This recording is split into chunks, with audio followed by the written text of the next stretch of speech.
El 24 de marzo de 2025, entre otras cosas, va a tener como elemento distintivo estas palabras de Fabián Grillo, la historia de Pablo Grillo y sobre todo esta última definición, reviví, volví a vivir con todo lo que significa en este tiempo. Como les decía, nos vamos a meter en las historias desobedientes. Está con nosotros Analía Kalinek, fundadora de Historias Desobedientes. Analía, buenas noches, ¿cómo está? Nos encontramos nosotros en algún Desiguales. Sí, en Desiguales. Sí. Bueno, gracias por estar acá. No, gracias a ustedes. A ver, a mí me parece muy importante que volvamos a contar qué es Historias Desobedientes. Historias Desobedientes es una agrupación que nace en 2017, donde nos empezamos a colectivizar. Al principio éramos hijas e hijos de genocidas que habían sido juzgados y condenados en algunos casos, en otros habían muerto impunes, en otros casos siguen impunes, y que bueno, decidimos frente a los mandatos de lealtad familiar y de silencio que se imponen, o los mandatos de convalidar estos crímenes, ¿no? De obedecer al pensamiento criminal, bueno, desobedecer, ¿no? Acompañar a las víctimas, acompañar a los organismos de derechos humanos, acompañar a una sociedad como la nuestra que tanto ha evolucionado en materia de derechos humanos y sumarnos, nada, cada 24 ya desde hace 8 años estamos acá levantando las banderas de memoria, verdad y justicia, a pesar de nuestra condición, ¿no? De hijos biológicos de los genocidas, pero decimos, bueno, nunca más para todos, y ser familiar de genocidas no nos hace cómplices, y es una conciencia que fue creciendo también en la sociedad argentina y que ha interpelado también a las familias de los genocidas, y nosotros damos cuenta de eso. Analía, ¿tu papá qué responsabilidad tuvo durante la dictadura? Mi papá fue condenado en el 2010 a cadena perpetua por su participación dentro de la megacausa del primer cuerpo del ejército en el circuito atlético Banco y el Olimpo. Se lo ubica concretamente en los grupos de tarea, secuestrando y torturando personas. ¿Qué significa cuando el gobierno plantea, o cómo los interpela a ustedes, cuando el gobierno plantea las dos verdades, la memoria completa, que en algún sector de la sociedad tiene un arraigo, ¿no? O hay una reflexión a la que invita? Sí, es el discurso de mi papá, literalmente. Hasta cuando tuve contacto con él, él hablaba de eso, ¿no? De que fue una guerra, de que había que defender a la patria, de que él no tiene nada que arrepentirse, que es el discurso que sigue vigente dentro de las Fuerzas Armadas y de Seguridad y dentro de las familias genocidas, ¿no? Porque nosotros nos reconocemos hijos desobedientes de genocidas, pero la familia castrense, la familia policía, la familia de estas instituciones sigue reproduciendo esas lógicas de pensamiento criminal, y nosotros también venimos a hablarle a ellos. ¿Y ustedes, que fue su narrativa en su casa, digamos? Sí. ¿Cómo la revirtieron o cómo hicieron para salir de esa lógica? En mi caso, estudiando en la universidad pública y vinculándome con otros discursos, con otros testimonios, con otros marcos teóricos, a lo mejor ideológicos, con los que me enseñaron dentro de mi casa, y escuchando a las víctimas, ¿no? Para mí el punto de inflexión fue escuchar los testimonios de los sobrevivientes que daban cuenta, bueno, de una parte de la historia familiar y de quién era mi papá, que dentro de mi casa no se hablaba. Si vos tuvieras que explicarle a alguien que tiene la duda respecto de, bueno, pero efectivamente había distintos tipos de violencias en esa Argentina o esa Latinoamérica de ese tiempo, y entonces puede ser que hayan insistido durante demasiados años con una parte de la historia. ¿Vos cómo le explicarías lo contrario? Yo, primero, que la violencia nunca está bien, ¿no? Pero después pensar, digo, mi papá era policía, o sea, su función era defender a las personas, cuidarlas, protegerlas. De ninguna manera puede pensarse que acá hubo una guerra cuando fue el propio Estado, ¿no? Las Fuerzas Armadas y de Seguridad, que tienen una función noble dentro de lo que es una sociedad, que hayan arremetido contra la sociedad civil, secuestrando, torturando, robando bebés. Por eso hoy discutía también en una nota antes de venir acá, digo, no hubo ninguna guerra, digo, fue el Estado frente a lo que tenía que cumplir, que era un juicio, digamos, un procedimiento democrático, llevando a centros clandestinos y desapareciendo gente. Bueno, eso es lo que tenemos que discutir. Y cuando hablamos de verdad completa, como hablan hoy los discursos negacionistas, vigentes y oficiales, yo decía, bueno, verdad completa, que mi papá cuente lo que sabe. Él tiene una memoria prodigiosa, él retiene información acerca de los detenidos y los desaparecidos y los bebés nacidos en cautiverio. Bueno, que empiecen ellos por contar lo que hasta ahora no han contado. Irina. Analía, vos recién hablabas, bueno, de escuchar a las víctimas, ¿no? ¿Tuviste contacto con familiares o víctimas directas de tu papá? de tu progenitor? Sí, sí, de mi papá, yo lo llamo mi papá y no me queda otra, digamos. Sí. Y me reconozco como su hija biológica y desde ese lado también nos paramos en Historias Desobedientes. Sí, sí, he tenido contactos, se han acercado espontáneamente, me las he cruzado en marchas.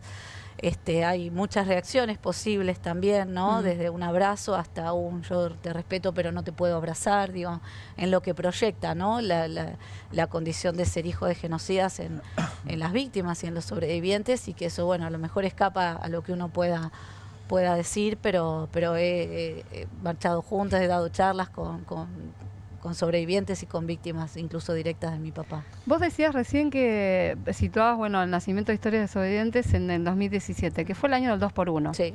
Y te quería pedir si podés recordar qué tuvo que ver justamente el 2x1, este fallo de la Corte Suprema que de alguna manera abría la compuerta a la libertad de los genocidas y que justamente se frenó en las calles, ¿no? Sí, sí.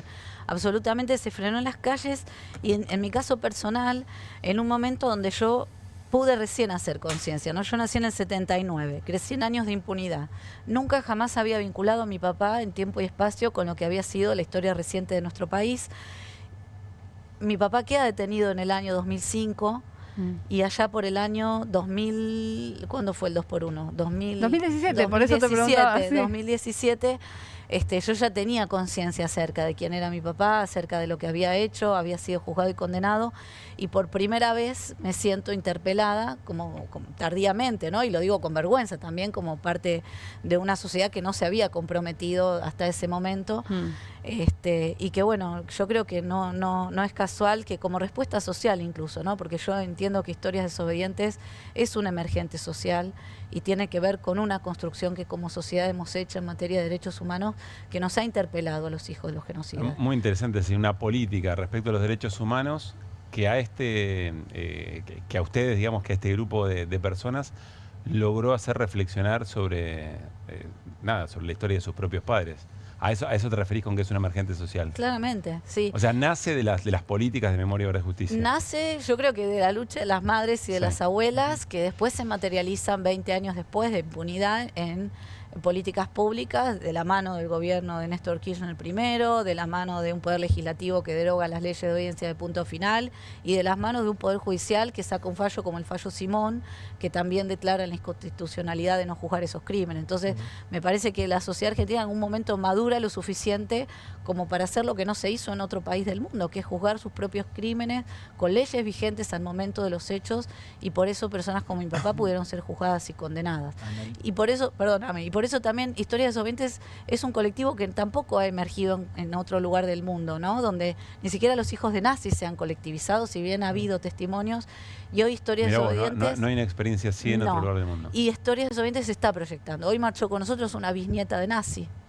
Hemos tenido contacto en Alemania con descendientes de nazis, en España con descendientes del régimen franquista. Existe Historias Desobedientes Chile, Historias Desobedientes Uruguay, Historias Desobedientes Paraguay. Y bueno, y en esa línea los familiares de los genocidas nos estamos colectivizando incluso a nivel internacional. ¿Hernán? Analía, ¿cómo fue vivir la desobediencia en el origen? Te lo pregunto más en lo humano. ¿Qué te pasó a vos y hoy qué te pasa también con un gobierno que dice lo que dice? En un origen, o sea, en el momento de la ruptura familiar es muy triste, ¿sí? Porque uno pertenece a una familia, tienes lazos de afecto con un papá, con una mamá, yo tengo hermanas, sobrinos, y claro, la desobediencia te interpela en lo más íntimo, en cuestionar tus modos de crianza, quién es tu papá, quién es tu mamá. Pero bueno, por otro lado tenés un deber social, ¿no? De lo que tiene que ver con la dignidad humana, con escuchar al otro, con cuidar al otro, con cuidarnos como sociedad.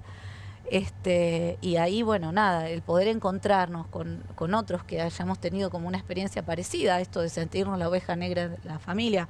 Yo tengo un juicio por indignidad, digo, a mí mi papá desde la cárcel y mis hermanas policías me han querido declarar indigna, o sea... ¿Hermanas policías tenés? Mis dos hermanas menores son personal civil de la Policía Federal, egresadas del Instituto Universitario de la Policía Federal, por eso hablo de un núcleo duro muy fuerte dentro de esas instituciones que reproducen estas lógicas de pensamiento. Digo, a mí mí eliminarme por pensar distinto de la familia, literalmente.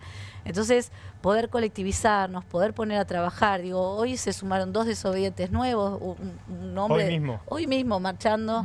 El otro día se contactó también, tuvimos videollamada con un nieto desobediente de Santa Fe, digo, y la respuesta es esta, bueno, qué bueno que existe este colectivo, porque hay algo, me parece, que aporta a nivel social el colectivo a esta población, ¿no? Que somos los familiares, los genocidas, que bueno, que quedaron ahí como alineados en el imaginario social al pensamiento genocida, y sin embargo hay mucho también costo emocional dentro de ¿Cuántos son o cómo es la magnitud del colectivo? Y que vos puedas decir cuánta más gente pueden, si querés... Yo creo que el potencial es muy alto, porque genocidas hay un montón y familiares de genocidas, multiplicalo, claro, y te va a dar un número altísimo a nivel social. Y Analía, hoy somos más de 100 en el colectivo. Por lo que hayas podido hablar con tu papá, ¿por qué no cuentan lo que saben? El destino de los detenidos desaparecidos, los bebés apropiados. Ojalá tuviese la respuesta. ¿No sabés? ¿No intuís? No, yo tengo algunas hipótesis. Una tiene que ver con una cuestión de crueldad y de poder y del orden de lo patológico, ¿no? De un regocijo ahí, un goce en esto de, bueno, de mantener un poder respecto de ese silencio. Otra es una imposibilidad psíquica de reconocer esos crímenes, ¿no? Porque también reconocer esa crueldad y esa maldad... implica que reconozcan lo que hicieron, claro. Claro. Que tengan otra mirada sobre eso. Pero bueno, otra es un pacto de silencio también, ahí adentro, dentro de las instituciones, bueno, ¿no? En una mediación obligatoria que tuve con él en el juicio, cuando yo le reclamo que hable, incluso nombrándole a víctimas de mi papá que se han acercado preguntándome, digo, sí, vos que sos la hija, preguntale qué pasó con mi mamá, me decía Paolo hace unos años, y él, claro, mi papá diciendo, bueno, los que hablaron no les fue mejor. Claro. No sé. ¿Cuál fue la pregunta determinante que vos le hayas hecho a tu papá que quebró el vínculo? No fue una pregunta, fue una afirmación a partir de haber leído el auto de elevación a juicios, diciendo, bueno, vos estuviste, ¿no? Cuando yo leo los testimonios y encuentro una contradicción entre el discurso oficial de mi papá, que venía negando todo, a un hecho concreto y probado, ¿no? De que él había estado ahí en tiempo y espacio. Y en ese marco, donde por primera vez lo que no se debía hacer dentro de mi familia, que era cuestionar, aparece mi cuestionamiento y una confrontación, digamos, a ese discurso negador. Bueno, me encuentro con un intento de mi papá por justificar la tortura, claro, por ejemplo. Y ese fue el quiebre. Ese fue el quiebre. La última, Analía, cuando vos ves a las nuevas generaciones, cuando ves avances de discursos negacionistas, o en algunos casos hasta promotores, digamos, ¿no? ¿Sentís que hay un retroceso? ¿Sentís que es parte de los reflujos permanentes de las sociedades y la historia? ¿O qué te preocupa ahí?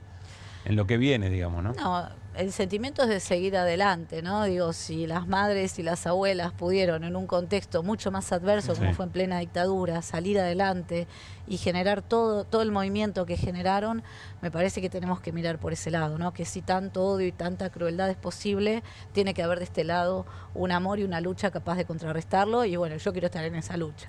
Tremenda valentía, Analía. Gracias. Gracias y abrazo grande a todas las historias desobedientes. Gracias, gracias.